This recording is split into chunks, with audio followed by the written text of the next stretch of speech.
Welcome back, fans, to the ECHL Insider. I am your host, Garrett Hunter, hoping that you had a great week of Christmas celebration with your friends and family. Let's get you some scores from last week's action and then a loaded top 5 games of the week. Well, it starts in Worcester with the Railers and Mariners going at it. A Railer victory, though, 6-3 last week on December 23rd. Also, a crazy 3-game series between the Americans and Rapid City Rush. Rapid City would win the first game 10-5, but it would be the Americans taking the final 2 games to win the series. Also, the South Carolina Stingrays, Florida Everblades matchup, we wanted to let you know Saturday night, that game got delayed early in the first period due to ice issues in North Charleston. So that one will be continued at a later date with 12:49 left in the first period. Let's get you to the top 5 games of the week. At number 5, the Kansas City Mavericks and Wichita Thunder will do battle Friday and Saturday from the Intrust Bank Arena. Then they'll switch venues for New Year's Eve and play in Kansas City. Really thrilling matchup here in the Mountain Division. Mavericks, we've already talked about last week what great offense they have. Wichita's key, though, in this series will be, can they slow down the Mavericks? No team really has been able to do that so far this year, but if the Thunder want to have success this week, that will definitely be the key. And at number 4, the Newfoundland Growlers will have another weekend, Saturday and Sunday, in Glens Falls, New York, against the Thunder. Boy, have there been some thrilling matchups between these two opponents already this season.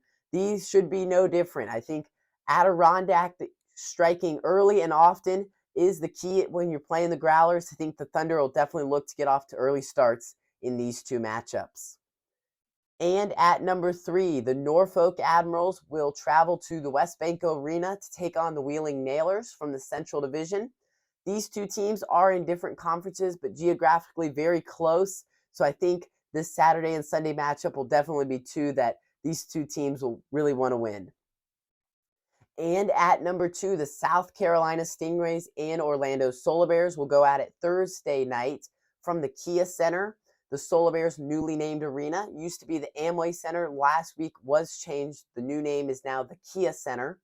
Then on Saturday night, they'll switch venues, go to North Charleston, where it'll be a home game for the Stingrays. Stingrays, I think, really look to, in a home and home, how do you start that first game? That's going to carry over that second game. Stingrays and Solar Bears both going to want to look to succeed in that Thursday night game, especially on special teams. I think that's a big focus, especially for the Stingrays, and this should definitely be a very interesting home and home matchup. And our top game of the week, Friday night in Fort Wayne, the Norfolk Admirals will visit the Comets on Friday night. This one will definitely be a thriller. You got the number 1 team, Admirals, in the North Division, and the number 2 team in the Central Division, the Fort Wayne Comets. Definitely think this will be a matchup that both teams are circling on the calendar. Just be ready, though, because the offenses should be ready to roll. But I think the goaltending, though, is something you got to circle for the Admirals. A lot better in that category than they were last year. Also got to give a shout out to Norfolk Admirals mascot Salty. He got a remake in the offseason. Looks really good. Saw him cleaning up those teddy bears in their teddy bear toss game last week against the Reading Royals. So just got to give him a shout out. Make sure to subscribe to our channel. Check out the fight of the week, and Happy New Year. Definitely should. Tyler Bird, number 7. I mean, what happens here happens here. Okay, you get into a little bit of a shoving match. Certainly quite a bit of a brouhaha back behind the goal. But everything was done. The referee and the 2 linesmen had gotten control of the situation. And then this right here, just Tyler Bird just won't stop. And he took a shove from Cranford, and then Bird just jumped right back in. So maybe neither team exactly innocent in that fray.